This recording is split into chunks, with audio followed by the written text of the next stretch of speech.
Okay.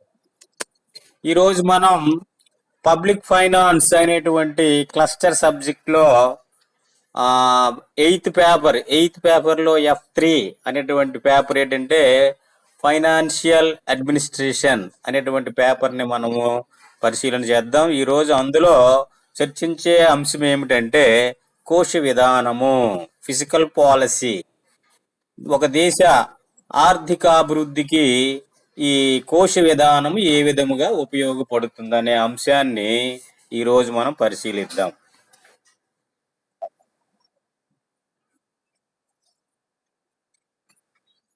Venkatrao, నీ mute లోకి వెళ్ళు.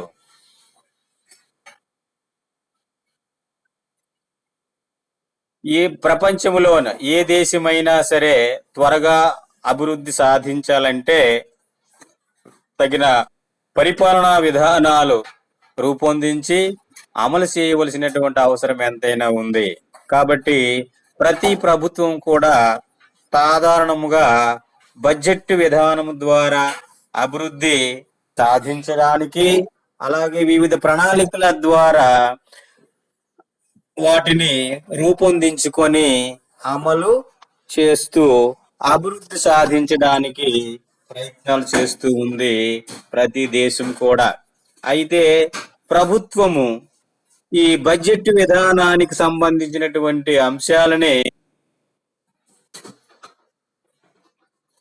రెండు విధాలుగా చెప్పవచ్చు. అవేమిటంటే ఒకటి ద్రవ్య విధానము, రెండు కోశ విధానం. ఈ ద్రవ్య విధానము, కోశ విధానము ద్వారా ప్రభుత్వము తన యొక్క బడ్జెట్ విధానాన్ని రూపొందించి అమలు చేస్తుంది. వెంకట్రావు, నీవు మ్యూట్ లోకి వెళ్ళాలమ్మా. ఒకటోది ద్రవ్య విధానం అంటే ఏమిటి? దేశములో ద్రవ్య సప్లై ఎంత ఉండాలి, అలాగే దాని యొక్క చలామణి ఎలా జరుగుతుంది, తర్వాత పరపతి ఎట్లా ఉంది, ఆ పరపతిని ఏ విధముగా మనం నియంత్రణ చేయగలం, ఇటువంటి విషయాలకు సంబంధించినటువంటి దానిని ద్రవ్య విధానము అంటారు. అలాగే కోశ విధానం అంటే దేశములో పన్నుల యొక్క రాబడి, వ్యయాలు, అంటే పన్నులు ఎలా ఉంది, రాబడి, పన్నుల ద్వారా రాబడి సంపాదిస్తాం, ఏ పన్నులు విధిస్తాం, పన్నుల విధానం ఏ విధంగా అమలు చేయాలి, దాటిని రూపొందించి అమలు చేయాలి, అలాగే పన్నుల ద్వారా వచ్చినటువంటి ఆదాయాన్ని ఏ విధంగా ఖర్చు పెట్టాలి. ఈ పన్నులు, రాబడులు, వ్యయాలకు సంబంధించినటువంటి అంశాలు వివరిస్తుంది, లేకపోతే అటువంటి అంశాలను పరిశీలన చేస్తున్నటువంటిది ఏమిటంటే కోశ విధానము అంటారు. కాలక్రమముగా ఇవేమైందంటే కోశ విధానం యొక్క పరిధి రోజు రోజుకి పెరుగుతూ ఉంది. ఈ కోశ విధానము పన్నులు, రాబడి, వ్యయాలే కాకుండా రుణానికి, లోటు బడ్జెట్ విధానాలకు కూడా ఈ రోజు విస్తరించడం జరిగింది.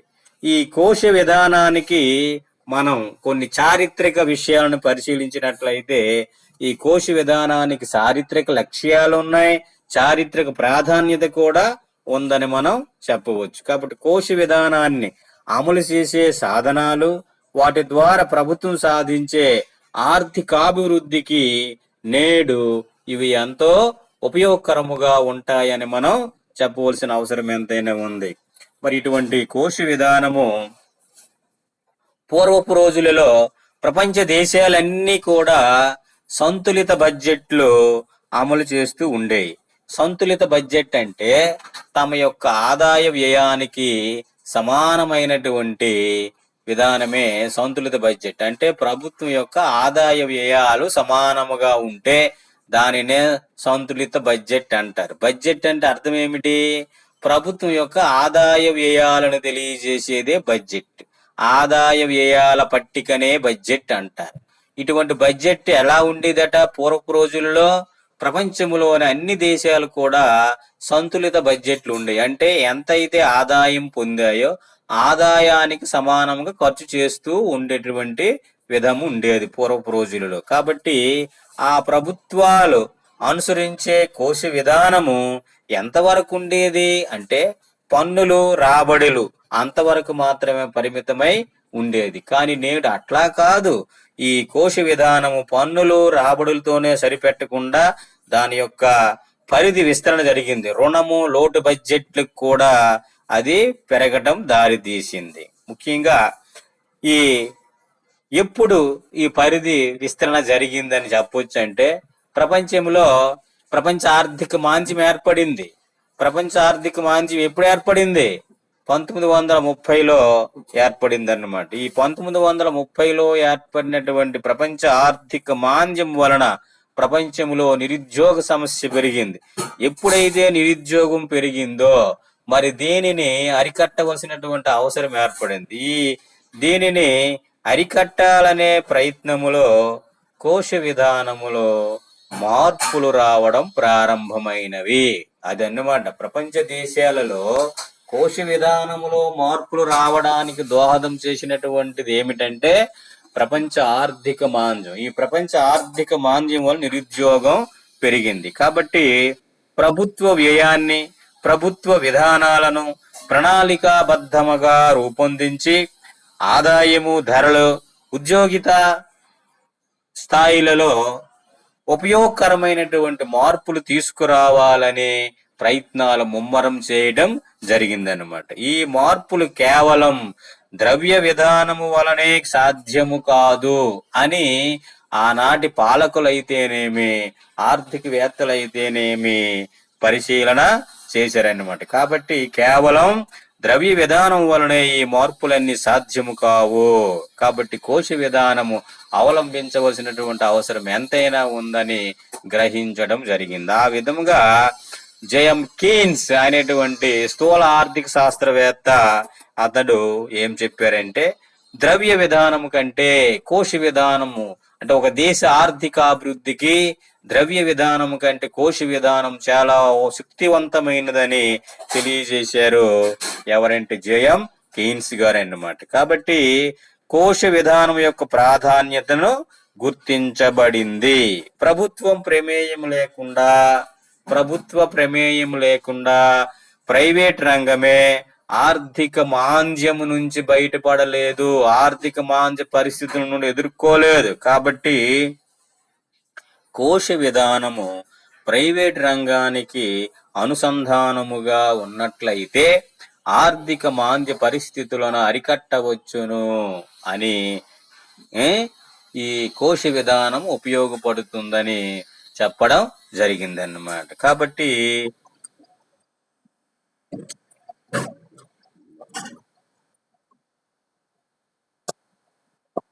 నాయన ఒక్క నిమిషం. తమ్ముడు నమస్తే. నేను ఇప్పుడు ఫైనల్ ఇయర్ క్లాసులో ఉన్నాను.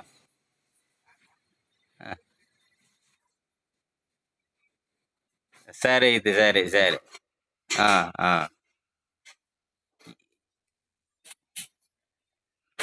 పెట్టుకో అయితే నేను 3 నుండి 4 వరకు చెప్తున్నాను.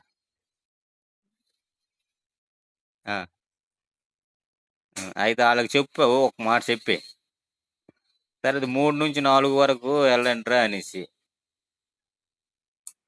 సరే సరే. అలాగే అలాగే.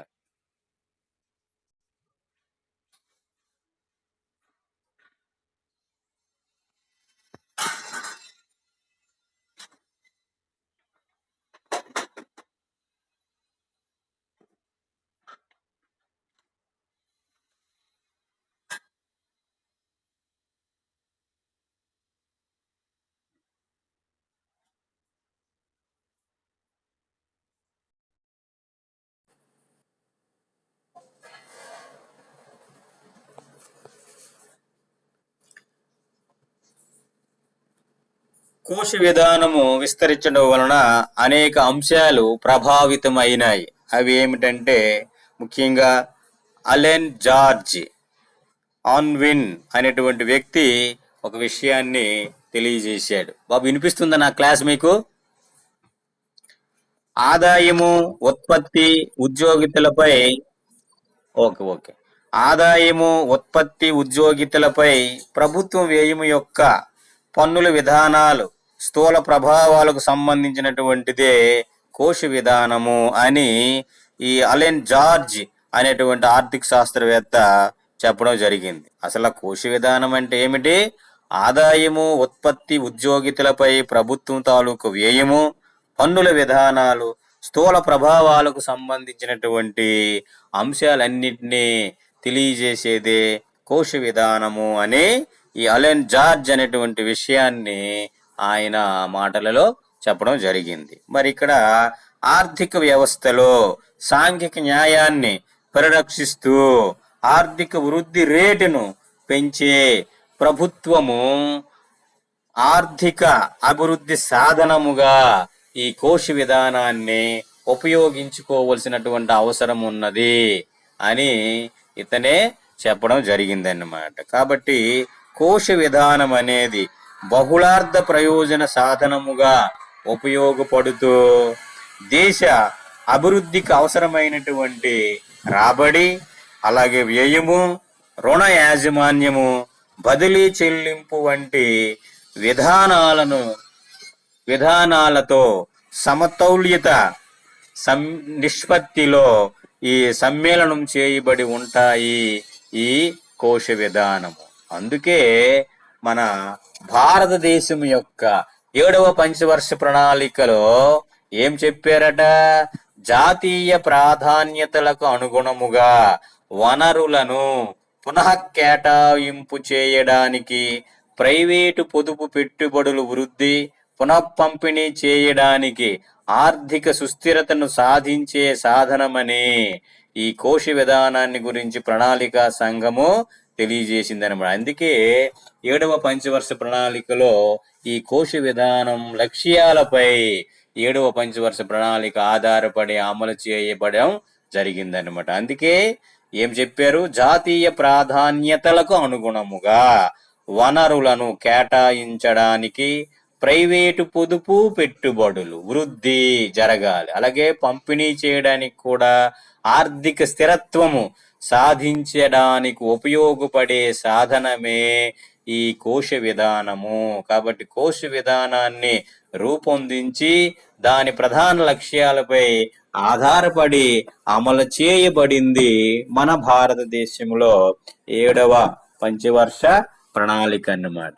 మరి ఇటువంటి కోశ విధానము యొక్క లక్ష్యాలు ఏమిటి? ఏ లక్ష్యముతో, ఏ ధ్యేయంతో ఈ కోశ విధానాలు ప్రపంచ దేశాలు అమలు చేస్తూ ఉన్నాయి?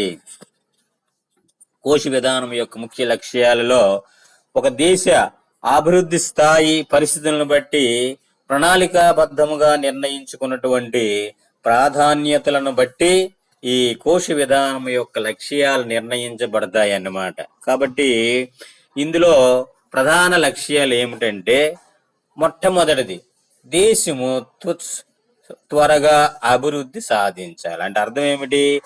ఆర్థిక అభివృద్ధి సాధించడం. మీ ఆర్థిక అభివృద్ధి ఎలాగ సాధించడము? శీఘ్రముగా, త్వరగా ఆర్థిక అభివృద్ధి సాధించాలి. ఈ ఆర్థిక అభివృద్ధి సాధించడానికి ఏమి కావాలి? పొదుపు రేటు, పెట్టుబడి రేటు, మూలధన కల్పన రేట్లు కూడా అభివృద్ధి చేయవలసినటువంటి అవసరం ఉంది. కాబట్టి ఆర్థిక అభివృద్ధి సాధించడం అనే లక్ష్యాన్ని చేరాలంటే పొదుపు, పెట్టుబడి, మూలధన కల్పనల రేటు కూడా పెంచవలసిన అవసరం ఉంది. ఇది కోశ విధానం ద్వారా సాధ్యపడుతుంది. రెండవ లక్ష్యం ఏమిటంటే ఆదాయ పంపిణీలో సమానత్వం సాధించడం. ఆర్థిక సమానతలు అంటాము కదా, అదనమాట. అంటే దేశంలో ఆదాయ పంపకం సక్రమంగా జరగాలి. ఈ ఆదాయ పంపకం సక్రమంగా జరగాలంటే ఇందులో వ్యయము, పన్నుల విధానము, ఈ వ్యయము పన్నుల విధానము ద్వారా ఆదాయ అసమానతలను తగ్గించడానికి అవకాశం ఉంటది. అంటే పన్నులు విధించేటప్పుడు చెల్లించే సామర్థ్యాన్ని బట్టి పన్ను విధించాలని నేర్చుకున్నాం కదా. ఆ చెల్లించే సామర్థ్యము, ఆదాయము, సంపదలు, ఆస్తులు ఇలా ఉంటాయి. వాటిని ఆధారముగా చేసుకొని పన్నులు విధిస్తారు. అలా వచ్చినటువంటి పన్నుల ఆదాయాన్ని, పన్నుల ద్వారా సేకరించినటువంటి రాబడి లేదా ఆదాయాన్ని వెనుకబడిన పేద వర్గాల ఆర్థిక అభ్యున్నతికి ఖర్చు చేయవలసినటువంటి అవసరం ఉంది. అందుకే ఇక్కడ పన్నులు మరియు వ్యయాలకు సంబంధించినటువంటివి, వాటి ద్వారా వ్యయము, పన్నుల విధానాల ద్వారా ఆదాయ అసమానతలను తగ్గించడానికి అవకాశం ఉండాలి. నెక్స్ట్ మూడవది ఆర్థిక ధరల స్థిరత్వం సాధించడం. ఆర్థిక ధరలు అంటే దేశంలో సాధారణ ధరలు అనమాట. వస్తు సేవల ధరలు ఉంటాయి. ఈ వస్తు సేవల ధరల్ని మరీ పెరిగిపోకూడదు, అలాగని మరీ తగ్గిపోకూడదు అనమాట. వాటి యొక్క ధరలలో స్థిరత్వం సాధించాల. ధరలు పెరిగినా ధరలు తగ్గినా ఆర్థిక వ్యవస్థకు నష్టం అన్నమాట. అందుకే ధరల స్థిరత్వాన్ని సాధించడం. దీనికి ఏం చేయాలి? ద్రవ్యోల్బణాన్ని అరికట్టి ఉద్యోగితను పెంచడం. ఇది మూడవ లక్ష్యము. ఏ లక్ష్యము? ఈ కోశ విధానం యొక్క లక్ష్యము. నాలుగవది ఏమిటంటే గుత్తాధిపత్యము, ఏకస్వామ్య ధోరణులను నిరోధించాలి. అప్పుడే ఆర్థిక సమానతలు అనేవి తగ్గుదలకు దారితీస్తుంది. ఇక నాలుగవ అంశము ప్రైవేట్ ప్రభుత్వ రంగాల మధ్య సమతౌల్యం సాధించాలి. ఇవి మన దేశమైతేనేమి ప్రపంచ దేశాల యొక్క కోశ విధానం యొక్క లక్ష్యాలు. కోశ విధానం యొక్క లక్ష్యాలు ఎలా ఉండాలి? ఆర్థిక అభివృద్ధి సాధించడం, ఆదాయ పంపిణీలో సమానత్వం సాధించడం, ఆర్థిక మరియు ధరల ఆర్థిక అభివృద్ధి స్థిరత్వము, ఆర్థిక వృద్ధి స్థిరత్వము, అలాగే సాధారణ ధరల స్థాయిలలో స్థిరత్వం సాధించాలి. అర్థమైందా? అలాగే ద్రవ్యోల్బణము అరికట్టాలి. ఉద్యోగిత స్థాయిని పెంచే విధముగా ఉండాలి కోశ విధానం. అలాగే గుత్తాధిపత్యం అంటే ఏకస్వామ్యదారులను కంట్రోల్ చేయాలి, లేదా వాటిని నియంత్రణ చేయాలి, లేదా వాటిని నిరోధించడం, రద్దు చేయడం కూడా చేయవలసినటువంటి అవసరం ఉంది. తద్వారా ఆర్థిక సమానతలను నెలకొల్పవచ్చు. ముఖ్యంగా ఏకస్వామ్యము లేదా గుత్తాధిపత్యం అంటే ఏమిటి? వస్తువు ఉత్పత్తిని, వస్తువు ధరను రెండింటిని కూడా ప్రభావితం చేసే అధికారం ఉంటుంది. ఎవడికి? ఏకస్వామ్యదారుడికి. వస్తువు ఉత్పత్తి చేస్తాడు, దాని ధర నిర్ణయించి అమ్ముతాడు. ఉత్పత్తిని తగ్గించి ధరను పెంచగలడు. అలాగే ఎక్కువ లాభాలు కావాలంటే ఉత్పత్తిని పెంచి ధరని తగ్గించగలడు. ఆ విధముగా అధిక ఆదాయాలు పొందడానికి అవకాశం ఉంటుంది ఏకస్వామ్యదారుల వలన. కాబట్టి ఏకస్వామ్యదారుల యొక్క గుత్తాధిపత్య ధోరణులను నియంత్రణ చేయవలసినటువంటి అవసరం ఎంతైనా ఉంది. దీనికి కోశ విధానము ఉపయోగపడవలసి ఉంటుంది. నెక్స్ట్ చివరిది ఏమిటంటే పబ్లిక్ రంగము, ప్రైవేట్ రంగం. మనది మిశ్రమ ఆర్థిక వ్యవస్థ. ఈ మిశ్రమ ఆర్థిక విధానంలో ప్రైవేట్ రంగము పనిచేస్తుంది, ప్రభుత్వ రంగం కూడా పనిచేస్తుంది. ప్రభుత్వ రంగ ఆధ్వర్యంలో కొన్ని సంస్థలు ఉంటాయి, ప్రైవేట్ రంగ పరిశ్రమలు కూడా ఉంటాయి. వీటి మధ్య సమానత్వం సాధించాలి, సమతౌల్యం ఉండాలి. వనరుల కేటాయింపు అయితేనేమి అన్నిట్లో కూడా సమానంగా ఉంటే అప్పుడు ఆర్థిక అభివృద్ధి స్థిరముగా కొనసాగడానికి అవకాశాలు ఉంటాయి. కాబట్టి ఈ కోశ విధాన లక్ష్యాలు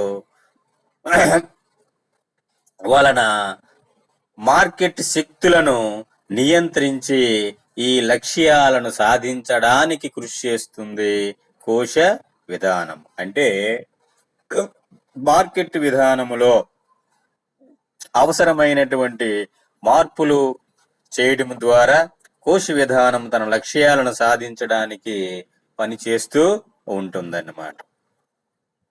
అవి ఏమిటి అంటే కోశ విధానం సమర్థవంతముగా మరియు విజయవంతముగా పనిచేయాలంటే కొన్ని అంశాలని పరిశీలనలో తీసుకోవాల్సినటువంటి అవసరము ఉంది. అవి ఏమిటంటే మార్కెట్ శక్తులు ఏమిటవి? Demand, supply. కాబట్టి మార్కెట్ శక్తులైనటువంటి డిమాండ్, సప్లైల పరిమాణము, తరువాత దేశ ఆర్థిక వృద్ధి స్థాయి, కోశ విధాన సాధనాలైనటువంటి పన్నుల విధానము, వ్యయ విధానము, రుణ విధానాల యొక్క ఉపయోగము, విదేశీ వర్తకము మరియు మూలధన ప్రవాహాలు, ఇవన్నీ కూడా కోశ విధానము సమర్థవంతముగా పనిచేయడానికి ఉపయోగపడతాయి అన్నమాట. డిమాండ్, సప్లైలు అంటే డిమాండ్ సప్లైల్లో సమతౌల్యం సాధించాలి. తద్వారా ఆర్థిక వృద్ధి స్థిరముగా కొనసాగాలి. ఆర్థిక వృద్ధి పెరగాలి, తగ్గిపోకూడదు, పెరగాలి. ఇప్పుడు చూడండి, ఈ రోజు న్యూస్ పేపర్లు మనం పరిశీలించినట్లయితే మన జిడిపి వృద్ధి బాగా తగ్గిపోయింది, -7.3కి వెళ్ళిపోయింది. ఈ రకంగా అంటే ఎందుకు వెనక్కి వెళ్ళిపోయింది ఆర్థిక వృద్ధి? నిరుద్యోగ సమస్య పెరిగిపోయింది, పరిశ్రమలు మూతపడిపోయినాయి, వస్తువుల ఉత్పత్తి లేదు.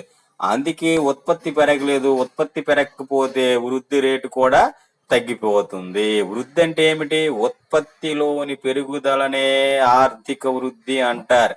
ఈ ఆర్థిక వృద్ధి పెరుగుతూ ఉంటే దేశములో అభివృద్ధి ఫలాలు ప్రజలందరికీ అందడానికి అవకాశం ఉంది, ప్రజల జీవన ప్రమాణాలు కూడా మెరుగుపడడానికి అవకాశం ఉంటుంది. కాబట్టి దేశ ఆర్థిక వృద్ధి స్థాయి ఈ కోశ విధానంపై ఆధారపడి ఉంటుంది. అలాగే కోశ విధాన సాధనాలైనటువంటి ప్రభుత్వం వ్యయ విధానము, పన్నుల విధానము, రుణ విధానము, ఇవి కూడా మనం సక్రమంగా చేయవలసినటువంటి అవసరం ఉందన్నమాట. పన్నులు ఇష్టానుసారం వేసేయకూడదు. ఆ పన్నులు ప్రజలు చెల్లించగలిగినటువంటి స్తోమతను బట్టి, అలాగే అందరమైన ఎక్కువ మంది పన్ను పరిధిలోకి తీసుకువచ్చి అందరికీ ఆమోదయోగ్యత, సమతా నియమాలు అన్నీ ఉన్నాయి కదా, ఆ నియమాలన్నీ పాటిస్తూ పన్నుల విధానాన్ని రూపొందించి అమలు చేయవలసినటువంటి అవసరం ఉంటుందన్నమాట. ఇంకా వ్యయ విధానము, వ్యయం చేసేటప్పుడు మనము కొన్ని సూత్రాలు, నియమాలని మనం పెట్టుకున్నాం. అదే విధముగా ఈ వ్యయం కూడా చేసేటప్పుడు ప్రభుత్వాలు జాగ్రత్తగా పాటించవలసినటువంటి నియమాలని ఉన్నాయన్నమాట. తర్వాత రుణ విధానాల యొక్క ఉపయోగం. ప్రభుత్వం అప్పు చేస్తుంది, ఆ అప్పు దేనికి ఖర్చు పెట్టాలి? ఉత్పాదకతను పెంచడానికి ఖర్చు పెట్టాలి. అనుత్పాదక వ్యయం చేస్తే అభివృద్ధి నిరోధకముగా ఉంటుంది. ఉత్పాదక వ్యయం చేస్తే అభివృద్ధి స్థాయి పెరుగుతుంది, తద్వారా ఉద్యోగం పెరుగుతుంది, ఆదాయాలు పెరిగి ప్రజల జీవన ప్రమాణాలు మెరుగుదలకు దారితీస్తుంది. కాబట్టి రుణ విధానం ఎప్పుడు కూడా దేశానికి ఉపయోగకరముగా ఉండాలి. అలాగే విదేశీ వర్తకము, ఎగుమతి దిగుమతులు వలన మూలధన ప్రవాహాలు, ఈ మూలధనము పెట్టుబడులు అనేవి ఒక దేశం నుండి ఇంకొక దేశానికి, మన దేశంలోకి ఇతర దేశస్తులు కూడా స్వేచ్ఛగా మూలధనాన్ని ప్రవహింపజేసి దేశంలో ఉత్పత్తి, ఉద్యోగతులు పెంచినట్లయితే వృద్ధి పెరగడానికి దారితీస్తుంది. ఆ విధముగా ఈ కోశ విధానం యొక్క ముఖ్య లక్ష్యాలను సాధించడానికి ఈ ప్రధానమైనటువంటి 5 లక్ష్యాలుగా నిర్ణయించడం జరిగింది. మరి ఒక దేశ ఆర్థిక అభివృద్ధిలో కోశ విధానం యొక్క పాత్ర ఏ విధముగా ఉంటుంది? ఆర్థిక అభివృద్ధిలో కోశ విధానం యొక్క పాత్రని మనం పరిశీలించినప్పుడు ముఖ్యంగా కోశ విధానములో మార్పులు చేయవలసిన అవసరం ఉంది. మార్పులు చేర్పులు చేసి ప్రభుత్వం యొక్క పన్నుల రాబడిని పెంచాలి. ఈ పన్నుల కాకుండా పన్నేతర రాబడులను కూడా పెంచినట్లయితే ఎక్కువ మూలధన కల్పన జరుగుతుంది.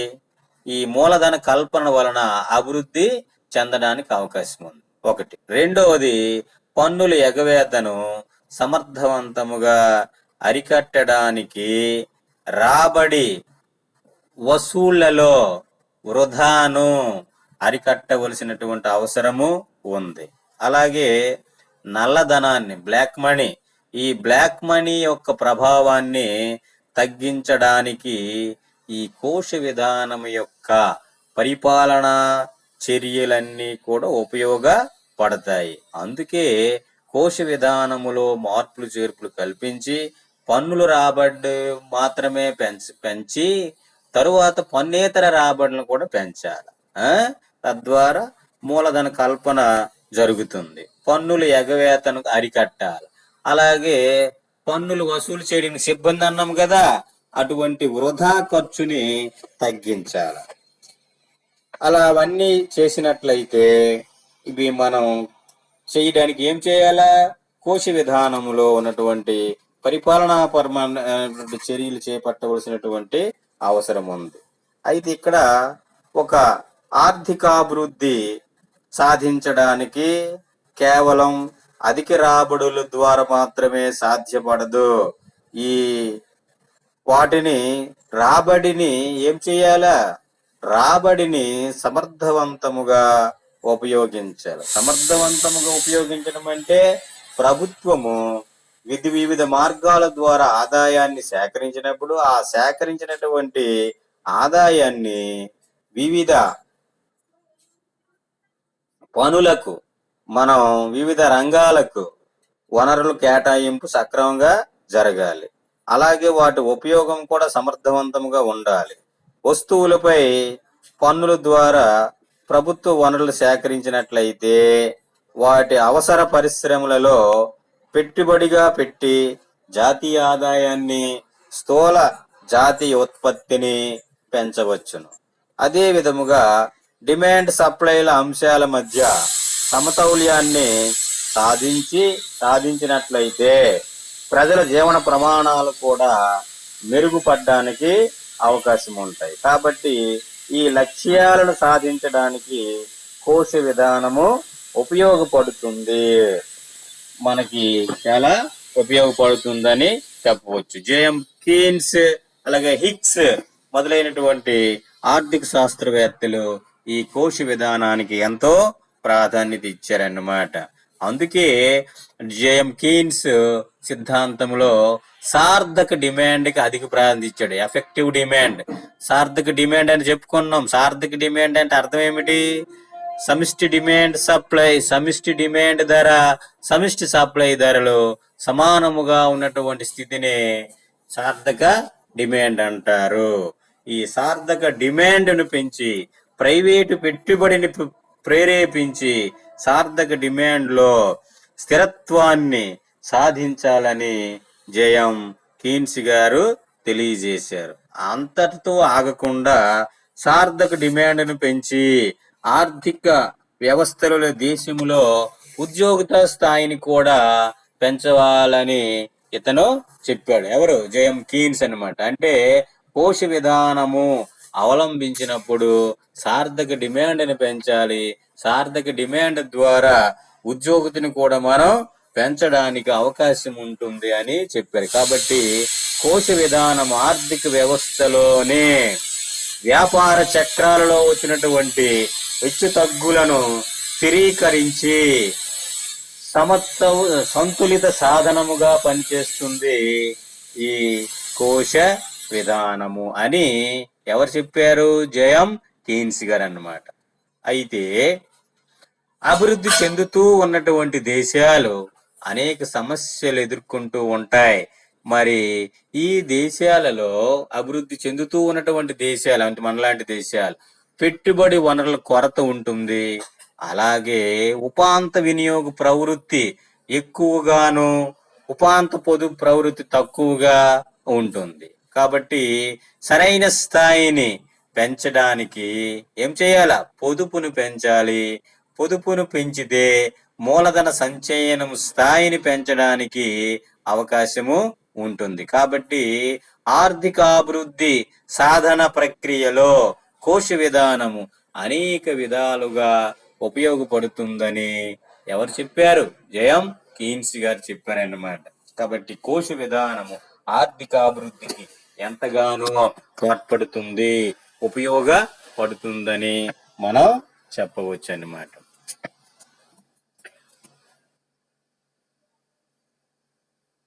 దేశములో పొదుపు రేటును పెంచి పెట్టుబడిని పెంచి మూలధన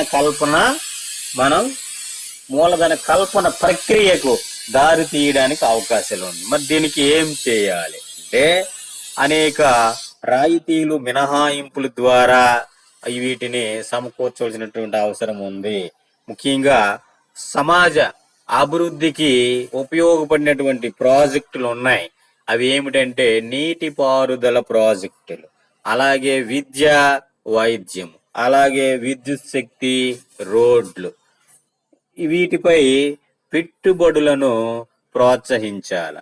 వీటిని పెట్టుబడులు పెట్టడానికి ప్రైవేటు వ్యక్తులు ఎవరు ముందుకు రారు, ప్రభుత్వమే వీటిని పెట్టాలి. ఒకవేళ ప్రైవేట్ రంగానికి ప్రత్యక్షంగా కానీ పరోక్షంగా గాని కొన్ని మినహాయింపులు, కొన్ని రాయితీలు ఇచ్చినట్లయితే వారు కూడా ఇటువంటి వస్తువుల ఉత్పత్తికి వారి యొక్క పెట్టుబడులు రావడానికి అవకాశం ఉంటుందన్నమాట. కాబట్టి తద్వారా దేశంలో పొదుపు రేటును పెంచి అలాగే మూలధన కల్పన గావించి ఆ వనరులను పెట్టుబడిగా ఉపయోగించడానికి గాను అనేక రాయితీలు, మినహాయింపులు ఇస్తే, అర్థమైందా, ఈ సామాజిక అభివృద్ధికి అవసరమైనటువంటి ప్రాజెక్టుల నిర్మాణం చేపట్టవచ్చు. ఇటువంటి ప్రాజెక్టుల యొక్క నిర్మాణము ప్రభుత్వ రంగమే చేపట్టినట్లయితే దాని దగ్గర అంతగా పెట్టుబడి లేకపోతే ప్రైవేటు వ్యక్తులను కూడా ప్రోత్సహించవచ్చు. ప్రైవేటు వ్యక్తులను ప్రోత్సహించాలంటే ఇప్పుడు మనం చెప్పుకున్నాం రాయితీలు, మినహాయింపులు అంటే ఈ విద్యుత్ శక్తి ప్రాజెక్టులు, అలాగే విద్యా, వైద్య సౌకర్యాలు, రోడ్డు వంటి పెట్టుబడులను ప్రోత్సహించడం ద్వారా ప్రైవేట్ రంగానికి ప్రత్యక్షంగా కానీ పరోక్షంగా కానీ రాయితీలు ఇచ్చినట్లయితే ఈ పెట్టుబడులు ప్రోత్సహించడం జరుగుతుంది. తద్వారా వస్తువులపై పన్నుల ద్వారా వినియోగ వ్యయాన్ని తగ్గించి పెట్టుబడులను పెంచవచ్చును. కాబట్టి పన్ను రేట్లు స్వల్పముగా పెంచినా, మరి కొన్ని కొత్త పన్నులు విధించిన అదనపు ఆదాయ వనరులు సమకూర్చుకొని దానిని పెట్టుబడిగా ఉపయోగించడం జరుగుతుంది. కాబట్టి రెవెన్యూ సర్దుబాట్ల ద్వారా ప్రభుత్వం ఏం చేయాలి?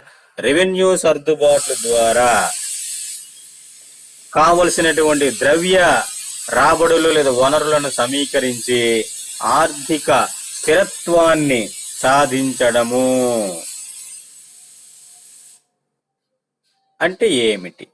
ద్రవ్యోల్బణ పరిస్థితులను ఏం చేయాల? పన్నులు విధించాల. ద్రవ్యోల్బణము అధికముగా ఉంటే ప్రజలపై పన్నులు విధించాల. అట్లా పన్నులు విధిస్తే ఏమవుతుంది? ప్రజల చేతుల్లో ఉన్నటువంటి ద్రవ్యము ఖర్చు పెట్టడానికి తగ్గుతుంది అన్నమాట. ఎప్పుడైతే ఖర్చు పెట్ట తగ్గిందో వారి కొనుగోలు శక్తి తగ్గి సమిష్టి డిమాండ్ తగ్గి సమిష్టి సప్లై సమానమయ్యి స్థిరమైన వృద్ధికి దారితీస్తుంది. ఓకే, అది ఒకవేళ ప్రతిద్రవ్యోల్బణం ఏర్పడింది అనుకోండి. ఈ ప్రతిద్రవ్యోల్బణం ఏర్పడితే ప్రతిద్రవ్యోల్బణ పరిస్థితులలో పన్ను రేట్లను తగ్గించి పరపతి సౌకర్యాలు పెంచి సమిష్టి డిమాండ్ను పెంచితే అప్పుడు అభివృద్ధి సాధ్యమవుతుంది. ఇటు విన్నారా? కోర్టు విధానం వలన ఏమవుతుంది? ఇక్కడ ఆర్థిక స్థిరత్వాన్ని సాధించాలి. ఈ ఆర్థిక స్థిరత్వాన్ని సాధిస్తే ప్రధానముగా రెండు సమస్యలు ఉంటాయి. ఆ రెండు సమస్యలని ఏ విధముగా అధిగమించాలో మనం ఇప్పుడు తెలుసుకుంటూ ఉన్నాం. ఏమిటి ఆ రెండు సమస్యలు? ద్రవ్యోల్బణం. దేశములో ద్రవ్యోల్బణ పరిస్థితులు ఉంటే, ద్రవ్యోల్బణం అంటే అర్థం ఏమిటి? ధరలు పెరుగుతూ ఉండడాన్ని ద్రవ్యోల్బణం అంటాం. అంతే కదా? ధరలు, వస్తు సేవల ధరలు నిరంతరము గ్రాడ్యువల్ గా పెరుగుతూ ఉంటే దానిని ద్రవ్యోల్బణం అని అంటారు. ఈ ద్రవ్యోల్బణం వలన దేశములో అనేక సమస్యలు ఏర్పడతాయి. ఏమిటి ఆ సమస్యలు అంటే, ప్రజల యొక్క కొనుగోలు శక్తి తగ్గిపోద్ది. ప్రజల కొనుగోలు శక్తి తగ్గిపోతే అప్పుడు ఏమవుతుంది? ఉత్పత్తి, డిమాండ్ తగ్గిపోతే ఉత్పత్తి తగ్గిపోతే నిరుద్యోగ సమస్య మరలా పెరగదలకు దారితీస్తుంది. కాబట్టి ధరల పెరుగుదలను అరికట్టడానికి ఏం చేయాలి అంటే పన్నులను విధించాలి. ఎప్పుడైతే పన్నులు విధించామో తమ ఆదాయములో ఆదాయం అంటాం కదా, ఖర్చు పెట్టడానికి ఉన్నటువంటి ఆదాయం ఏదైతే ఉందో ఆ ఆదాయాన్ని ఏం చేస్తారు? కొంత భాగము పన్నుల రూపములో ప్రభుత్వానికి వెళ్ళిపోయినప్పుడు వారు సంపాదించినటువంటి ఆదాయంలో వినియోగానికి ఖర్చు పెట్టినటువంటి భాగం తగ్గిపోతుంది. ఎప్పుడైతే తగ్గిందో ఆటోమేటిక్ గా వ్యక్తుల యొక్క కొనుగోలు శక్తి తగ్గుతుంది. ఎప్పుడైతే కొనుగోలు శక్తి తగ్గిందో వస్తువులకి డిమాండ్ తగ్గుతుంది, అంటే సమిష్టి డిమాండ్ తగ్గుతుంది. అప్పుడు డిమాండ్ సప్లైలు సమానత సాధిస్తాయి. ఆ సమానము సాధించినప్పుడు ధరలు స్థిరత్వము పొందుతాయి.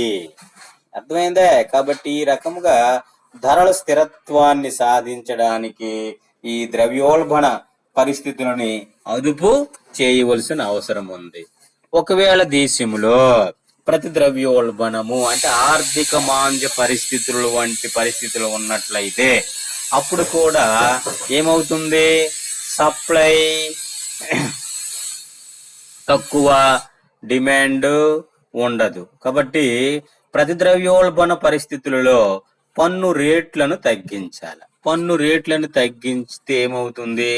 ప్రజల యొక్క వినియోగ వ్యయము పెరుగుతుంది. ప్రజలు యొక్క ఆదాయములో ఖర్చు పెట్టే ఆదాయం పెరుగుతుంది. ఒకటి. రెండోది, పరపతి సౌకర్యాలు కల్పించాలి. అంటే ప్రతి ఒక్కరికి కూడా వాణిజ్య బ్యాంకులు, ఆర్థిక సంస్థలు రుణాలు ఇవ్వాలి. రుణాలు ఇచ్చినట్లయితే ప్రతి ఒక్క వ్యక్తి వినియోగానికి కూడా అప్పులు ఇవ్వచ్చు. ముఖ్యంగా వస్తువులు, మానవుడికి కావాల్సినటువంటి అనేకమైనటువంటి వస్తువులు, 2 వీలర్స్, కార్స్ అయితేనేమి, ఇంటికి సంబంధించిన టీవీలు, రిఫ్రిజిరేటర్లు, ఏసీలు, ఇటువంటి వస్తువులు కొనుగోలు చేయడానికి అప్పులు ఇచ్చినట్లయితే తద్వారా ప్రభుత్వం యొక్క చూడండి, బ్యాంకుల ద్వారా అప్పులు ఇస్తే వాటి ద్వారా వ్యాపారస్తుల లాభాలు పెరుగుతాయి, పెట్టుబడి పెరుగుతుంది. పెట్టుబడి పెరిగితే ఉద్యోగత పెరుగుతుంది, ఆదాయం పెరుగుతుంది. ఆదాయం పెరిగితే ప్రజల జీవన ప్రమాణం కూడా పెరుగుదలకు దారితీస్తుంది. ఆ విధముగా ఏమవుతుంది? ప్రతి ద్రవ్యోల్బణ పరిస్థితుల్లో పన్ను రేట్లు తగ్గించి పరపతి సౌకర్యాలు పెంచినట్లయితే సమిష్టి డిమాండ్ పెరుగుతుంది. అప్పుడే సమిష్టి సప్లైకి సమానంగా ఉంటుంది అన్నమాట. అంటే ఇక్కడ సప్లై ఎక్కువ ఉంటది, డిమాండ్ తక్కువ ఉంటది. కాబట్టి ద్రవ్యోల్బణ పరిస్థితుల్లో ద్రవ్యోల్బణంలో డిమాండ్ ఎక్కువ, సప్లై తక్కువ అన్నమాట. ఆ రకమైనటువంటి పరిస్థితులను సరిచేయాలి. డిమాండ్ సప్లైలో సమానత సాధించాలి. సమానత సాధించినట్లయితే ఈ అభివృద్ధి జరగడానికి అవకాశం ఉంటుంది. ఈ సమానత సాధించడానికి కోశ విధానము చాలా ఉపయోగకరముగా ఉంటుందన్నమాట. మరి అవసర సమయములలో రుణ విధానాన్ని ఉపయోగించి మూలధనం యొక్క పెరుగుదలకు వీలు కల్పించాలి. అలాగే అవసరమైనటువంటి సమయాలలో లోటు బడ్జెట్ విధానము ప్రవేశపెట్టి ఈ లోటు బడ్జెట్ విధానం ద్వారా తగిన స్థాయిలో కావలసినటువంటి వనరులను సమీకరించుకొని అభివృద్ధి సాధించవలసినటువంటి అవసరం ఉంది. కాబట్టి దేశములో ఉన్నటువంటి పరిమితమైనటువంటి వనరులను అభిలషణీయమైనటువంటి స్థాయి అంటే సమతౌల్య స్థాయిలో ఉపయోగించుకోవడానికి ఈ కోశ విధానము చాలా ఉపయోగపడుతుంది. అంతేకాకుండా అనుత్పాదక వ్యయాన్ని నియంత్రణ చేయడానికి కూడా ఈ కోశ విధానము ఉపయోగపడుతుంది. మరి అనుత్పాదకమైనటువంటి వ్యయం అంటే ఏమిటి? ఇప్పుడే ఇందాక మీకు చెప్పాను, ప్రభుత్వ రుణ విధానం ఉంది. ప్రభుత్వం రుణం చేసేటప్పుడు అనుత్పాదకమైనటువంటి అంటే ఉత్పత్తికి పనికిరాని పనులకు ఉపయోగించకూడదు. ఉత్పత్తికి ఉపయోగపడే పనుల కోసము దాన్ని చేపట్టవలసినటువంటి అవసరం ఉంది.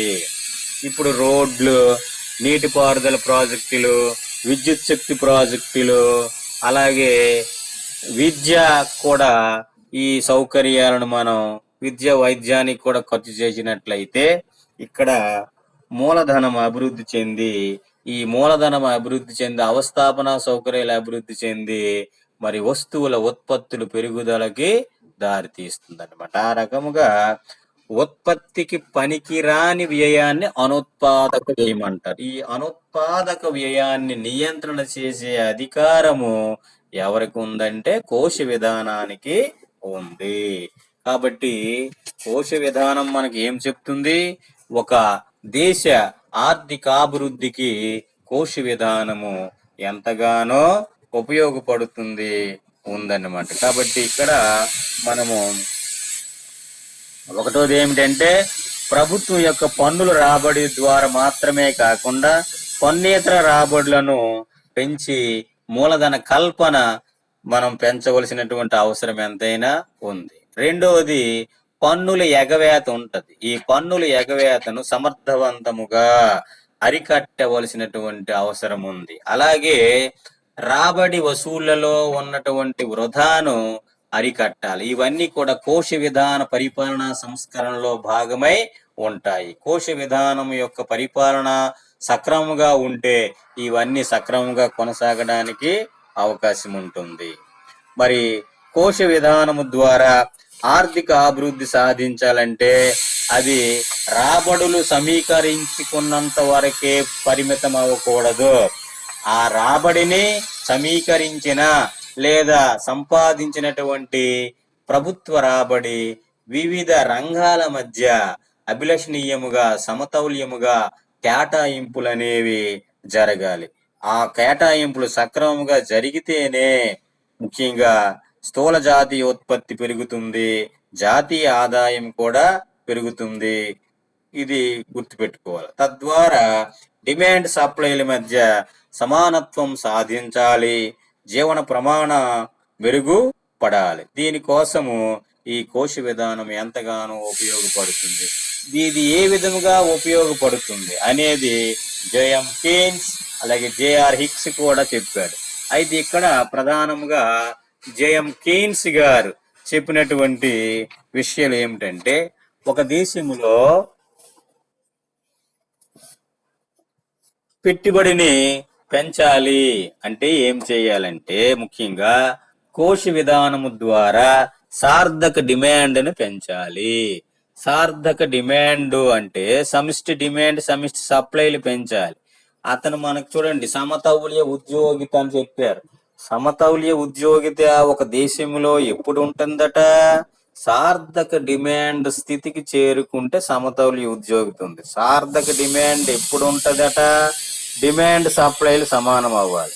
అంటే డిమాండ్ సప్లైలు సమానం అవ్వాలి, అప్పుడే సార్థక డిమాండ్ ఉంటుంది. ఆ సార్థక డిమాండ్ అప్పుడే దేశం యొక్క ఆర్థిక స్థిరత్వం ఉంటుంది అనే విషయాన్ని తెలియజేశారు జేఎం కేన్స్. కాబట్టి కోశ విధానం ద్వారా సార్థక డిమాండ్ ని పెంచి ప్రైవేటు పెట్టుబడిని కూడా ప్రేరేపించినట్లయితే సార్థక డిమాండ్ లో స్థిరత్వము జరుగుతుంది అని ఈ జేఎం కేన్స్ గారు చెప్పారు. అంతేకాకుండా సార్థక డిమాండ్ ద్వారా ఉద్యోగితని కూడా మనం పెంచడానికి అవకాశం ఉందని చెప్పారు. అంటే కోశ విధానం ద్వారా దేశంలో ఉన్నటువంటి వ్యాపార చక్రాలలో వచ్చినటువంటి ఒడిదుడుకులని స్థిరీకరణ చేసి వాటి మధ్య సమానత సాధించడానికి అవకాశం ఉంటుందని మనకి జేఎం కేన్స్ గారు చెప్పారు. అయితే ఇక్కడ అతను చెప్పినవి మనలాంటి దేశాలకు ఉపయోగపడవు. అయితే ఏమిటండి, ముఖ్యంగా అభివృద్ధి చెందుతూ ఉన్నటువంటి దేశాలలో అనేక సమస్యలు ఉంటాయి. ఇక్కడ ప్రధానమైనది ఏంటంటే పెట్టుబడి కొరత ఉంటుంది.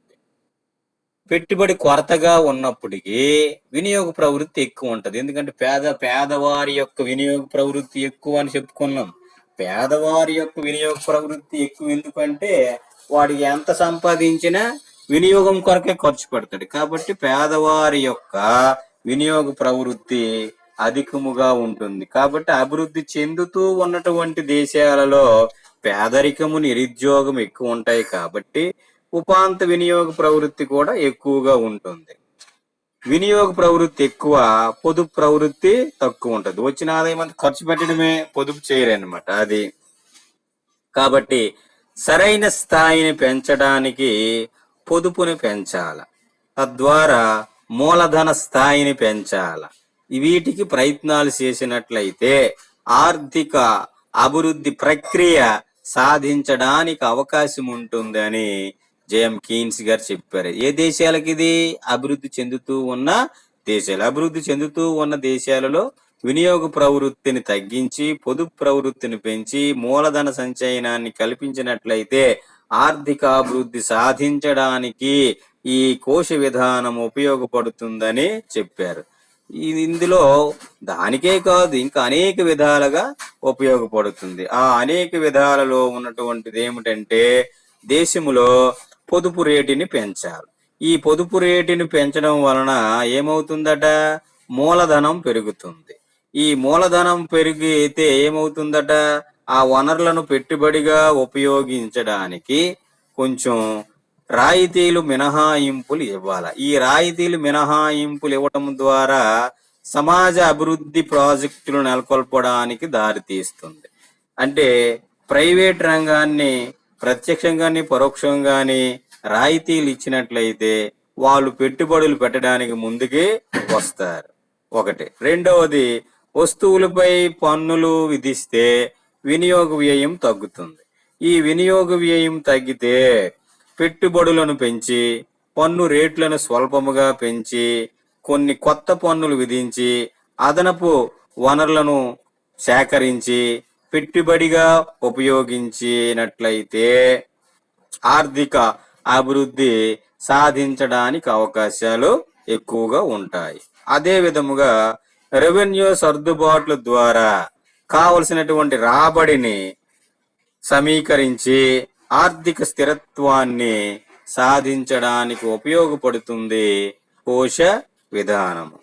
అంటే ఇది ఏ విధంగా సాధ్యపడుతుంది? ముఖ్యంగా ద్రవ్యోల్బణాన్ని అరికట్టవచ్చు, అలాగే ప్రద్రవ్యోల్బణాన్ని అరికట్టవచ్చు, తర్వాత అనుత్పాదక వ్యయాన్ని కూడా మనం నియంత్రణకి ఈ కోశ విధానం ఎంతగానో ఉపయోగపడుతుందని మనం చెప్పవచ్చు అనమాట. ఈ విధముగా దేశ ఆర్థిక అభివృద్ధికి కోశ విధానం ఎంతగానో ఉపయోగపడుతుందని మనం చెప్పవచ్చు. తరువాత అభివృద్ధి చెందుతూ ఉన్నటువంటి దేశాలలో కోశ విధానం యొక్క లక్ష్యాలు ఏమిటి?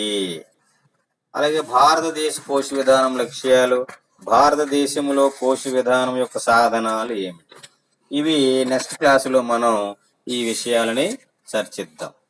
మీకు ఇప్పుడు ఏమైనా డౌట్ ఉంటే అడగండి ఇందులో ఇప్పుడు చెప్పినటువంటి దాన్ని. ఇప్పుడు ఇంతవరకు మనం ఏం చెప్పుకున్నాం?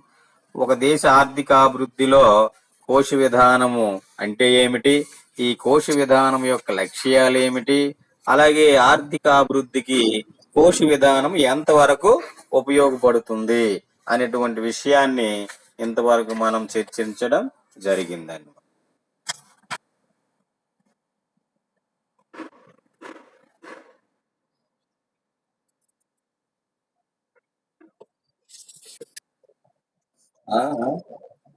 ఇప్పుడు చెప్పండి.